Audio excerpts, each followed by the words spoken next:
What's up, guys? Today I'm gonna be cutting off my arm. Let's go! We're going to have a look at the way in which an amputated limb grows. You mean like this? Or like this? Or this? Or this? We all want to regenerate limbs, don't we?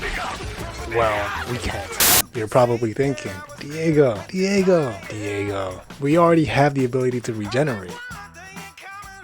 Inside the bloodstream surrounding the affected tissue contains stellate and Kupffer cells, which secrete different growth factors like interleukin-6, hepatocyte growth factor, TGF-beta.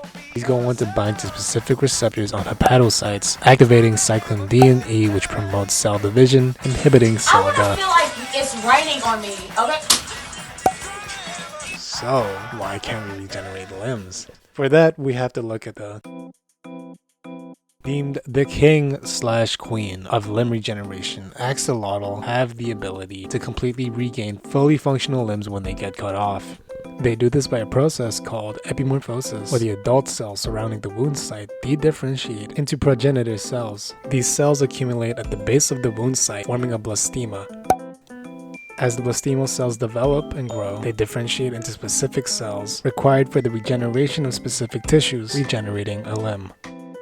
Limb regeneration can't happen in humans. This is because we don't form blastemas at the site of the cut. Instead, we develop scar tissue. The wound heals through a series of steps which involve the formation of blood clots and the closing of blood vessels surrounding the wounded site to stop the bleeding. A temporary scaffold called the provisional matrix develops in the wound site, allowing space for new cells to move into and develop.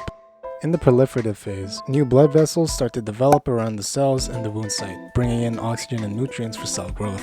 Fibroblasts activate into myofibroblasts, which start to make a lot of components responsible for the structural integrity of the extracellular matrix that progressively replaces the temporary scaffolding. Last but not least is the remodeling phase, where the wound starts to look more like normal skin again. Special cells inside the wound site change the type of material they make to match what's inside healthy skin through replacing the components in the granulation tissue with components in healthy ones. So, why can't we regenerate limbs? A lot of energy would be required. In terms of survival, if our ancestors had the ability to regenerate limbs, most of us wouldn't be here today, as the energy needed to regenerate the limb could be used to run away from the threat. Limb regeneration is also a highly controlled process. Dysregulations that occur in limb regeneration can result in cancer formation and tumor development, as there is a chance that the cells can uncontrollably and rapidly divide, harming the body even further.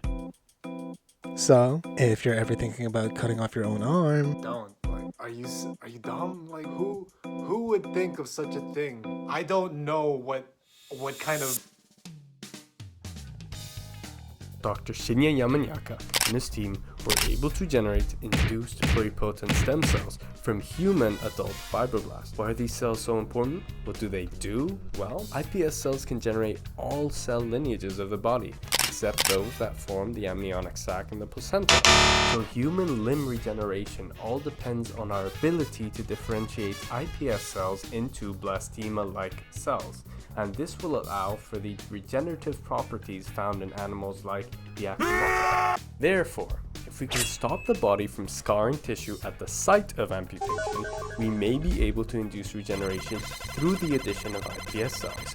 That is, however, easier said than done. We still need to figure out how to code the cells to produce specifically what we want to regenerate, in this case, Diego's arm. But what has already been done? Liver regeneration is possible, but what if you don't have the luxury of having a liver to regenerate in the first place? iPS cells were used to generate a human vascularized functional liver for mice in Japan. Additionally, cell replacement therapy with iPS cells is now possible.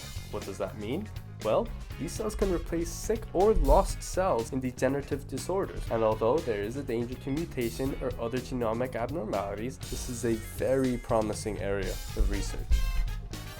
If we do want to eventually regenerate limbs via epimorphosis, we need to reverse scarring while simultaneously keeping angiogenesis active. We need to induce pluripotent stem cells into blastema-like human cells.